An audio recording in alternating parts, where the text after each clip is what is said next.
Yes, because I haven't talked enough about Disney on this channel.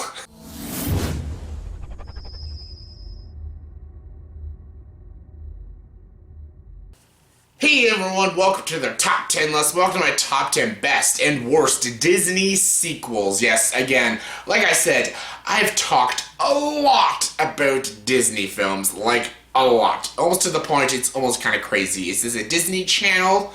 Disney channel. Is this a Disney channel or a YouTube movie channel? Well, I guess it's both, but yes, Disney sequels. I haven't done Disney sequels, and for good reason, because there's a lot of bad ones, but I'm not going to be talking about the worst. Yes, my next video, I'll do my top 10 worst Disney movies. This is what I think, in my personal opinion, are my favorite, or what I think are the best Disney sequels. Again, it's all subjective, people. And yes, this is everything Disney. Well, not technically everything. It's not Star Wars or Studio Ghibli or stuff, but it's animated Disney, 2D animated, CG animated, Pixar, live action, that kind of Disney. Yes, those kind of Disney sequels. Not the Marvel Universe, not Star Wars, but Disney. You all know what I'm talking about, but yeah. Anyways, let's get to it. This is my personal opinion, what I think are the best Disney sequels. Yes, some people might disagree and stuff, but whatever, my opinion. Anyways, let's get to it. Here's my top 10 best Disney sequels, in my opinion. And as always, for a top 10 list, you gotta have your honorable mentions. I don't know why I did that. Anyways, and my honorable mentions are Lion King 2, really good film.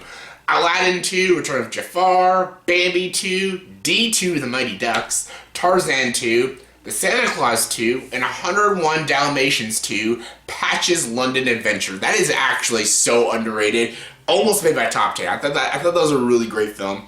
Almost made my top 10 list, but what didn't make my top 10 was my number 10. My number 10 is so underrated. I might get hate for this, but I really like this movie a lot. And that's Tron Legacy. Okay. Let's just say this right now, this is nowhere near as good as the original 1982 classic Tron. That is so good, that movie.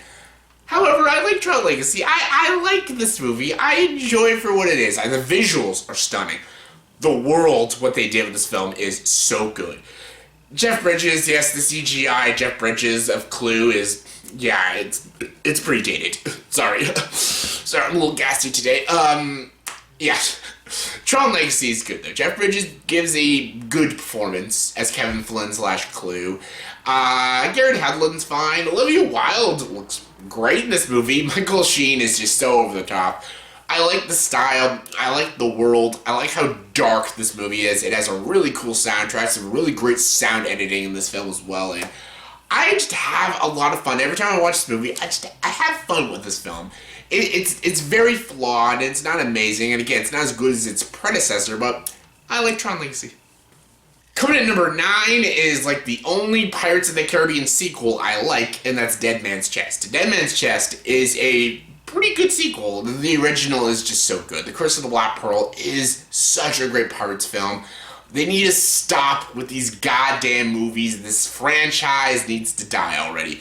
Dead Man's Chest was a worthy sequel. The movie should just end after the third one. Soon as Gore Verbinski left, they should just stop with this franchise. But Dead Man's Chest I liked. I liked the mythology. I liked Davy Jones as a villain. There were some really great scenes, really funny scenes. I've got a job, dude.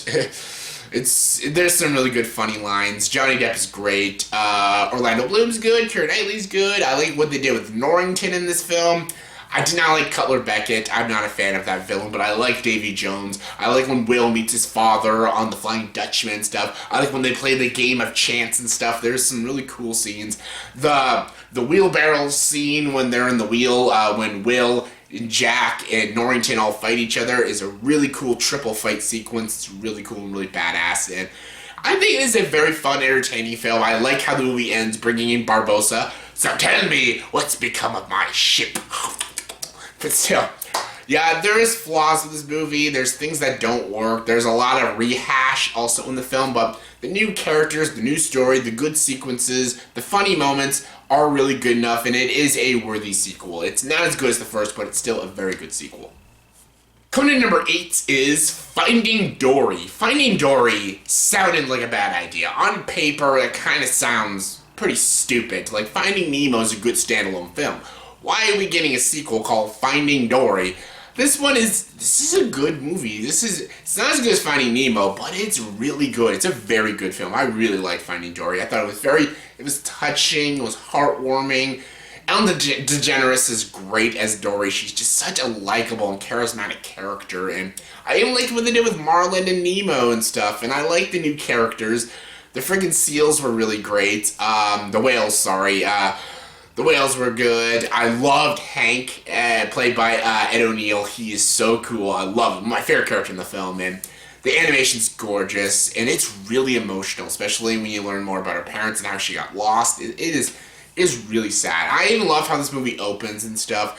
There are some rehashed jokes from the first one that aren't very funny, but the movie's touching, it's heartwarming, it's enjoyable, it's a fun movie. I liked Finding Dory. It didn't look like a good idea, but after I saw the movie, I'm like, you know what? That was a good idea. This is a very good film.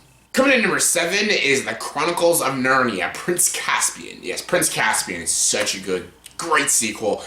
Again, The Lion, the Witch, and the Wardrobe is a better film. It's a much better film. It's got a really good story and stuff, and Voyage of the Dawn Treader is actually pretty decent, but Prince Caspian is a great sequel. I like what they did with the story. I like that it's only been a year later for them when they went back to Earth, human world, I guess I'll call it, and it's like 1,500 years for Narnia and stuff, and then when they go back to Narnia, it's a different and a savage place that's ruled by these humans, and the Narnians are like banished to the forest, and some of them don't even know how to talk anymore because they were treated like animals for so long, and just, it's interesting. And then they meet Prince Caspian, played by Ben Barnes, and he wants to help the sons and daughters of Adam and Eve and stuff, and just, it is a great story. Feels so epic, this movie. It's a really epic film, and it's got a really great action adventure storytelling in this film, and I like what they did with Edmund in this film, and Susan, and even Peter, and Lucy. Lucy had not much to do in this film. She had way more better things to do in Lion, the Witch, and the Wardrobe. She was way better in that film, but she was still good in this movie. But the three other kids had a lot of really cool moments in this film, and I like that they brought in the White Witch back for a scene. It was a really good scene, and yeah, the side characters are really, really great. The little mouse with the fucking sword is really awesome. Visuals are fantastic. Great action sequences. It's just a really cool, badass sequel, and yeah, I love Prince Caspian. I am Prince Caspian. Coming in number 6 is Aladdin and the King of Thieves. Yes, this is so good, this movie. I thank God they brought Robin Williams back. Aladdin 2 I like. I like Aladdin 2. It has really dumb moments, and they focus way too much on Iago. And Dan Castellaneta, he tries, but he's no genie. Robin Williams is genie. However, what I liked in Aladdin 2 is Jafar. He's badass and stuff, and I like the story, and I like the ending of the film, and the songs are really nice and catchy.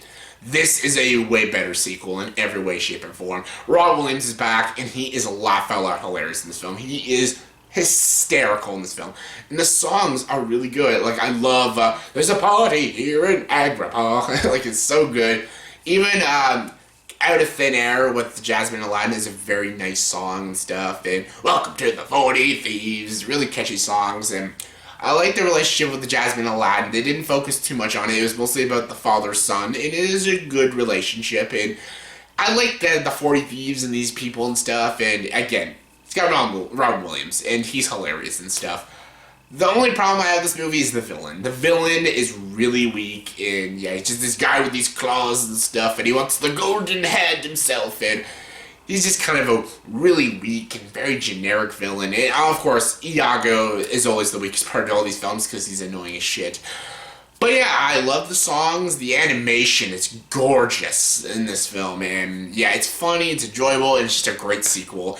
It's still not as good as the original Aladdin, but still, great sequel. Coming to number 5 is Fantasia 2000. Fantasia 2000 is a film, it does work. I remember when I first got into Fantasia and I found out there was a sequel.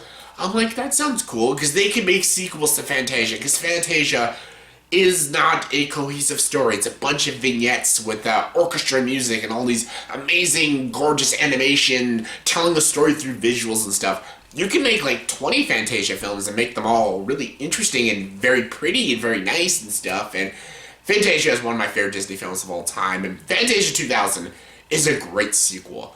The problems I had with it are the human people. Like, the original Fantasia just had the orchestra, and they introduced the numbers, the vignettes and stuff, and that's all the times they talked. They didn't, like, put on comedic skits or anything. No, they just introduced each segment, and that's it. That's the only reason they had human people in the film. In this one, they have, like, celebrities like Bette Midler and Steve Martin and frickin' Penn and Teller. It's stupid. And they're so unfunny and so irritating. And even the animated vignettes, a lot of them are great. Some of them aren't, though. Like the cartoon Flamingo and stuff, that's stupid. And some of the other ones aren't all that great, but there's a couple amazing ones. The scene with the flying whales, that is beautiful. The score, the orchestra, music is amazing. And the scene with the green leaf lady, I forget what that one's called, is amazing. The animation is breathtaking. Even the people on the train, that's a pretty cool one too. And the different styles of animation they use in the film is really good.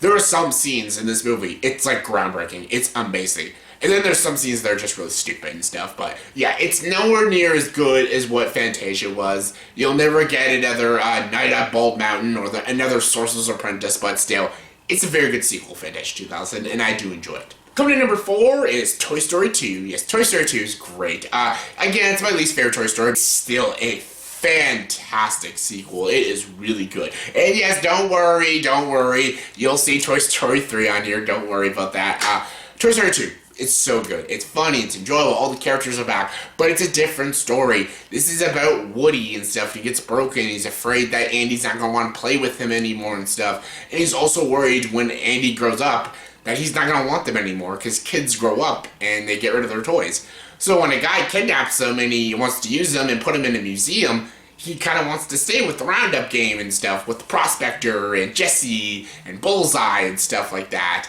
And Buzz and them are trying to break him out, but he's trying to think, maybe I don't want to be broken out and stuff. Maybe I want to spend the rest of my life in a museum and be admired by children forever and stuff. Spoilers, he doesn't. He goes with Buzz and stuff. So is Jesse and stuff. And this is a great film. I love the comedy. I love these characters. I love the Toy Story characters. I love Mo Peep, Woody and Buzz and Jesse and Prospector, played by Kelsey Grammer, is great. I love the 2 Buzz Lightyears in the film and stuff. How they satirize Star Wars is very enjoyable. And yeah, again, it's not as good as Toy Story 3, but still, it's a fantastic sequel.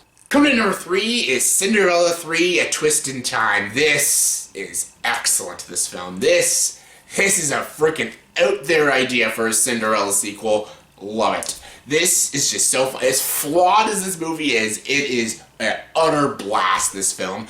Basically, the story of this movie is Lady Tremaine turns back time because she steals the fairy godmother's wand and she undoes Cinderella meeting the prince in the first place, and Anastasia meets the prince instead.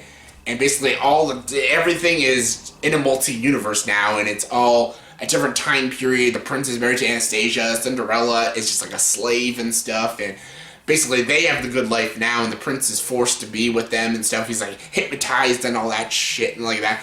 This is such a cool and out there idea. I love this movie. This is a fun movie, such a cool idea. Because Cinderella's just a basic story and stuff. Other than Ever After in the live action one, I always found Cinderella just kind of like a blah story, just a traditional princess. A prince meets girl, makes her a princess, she has a bad life, and all that stuff. It was so cliched and stuff. I never was really blown away by Cinderella. But this story, this sequel is just so fucking fun. It's so crazy. The action sequences they have in this, yeah, there's action sequences in a Cinderella movie. It's pretty badass. And Lady Tremaine is just an awesome villain, and the visuals are really great. The animation's great. It's so weird and twisted, and I absolutely love it. It's a great Cinderella movie, and yeah, I love it.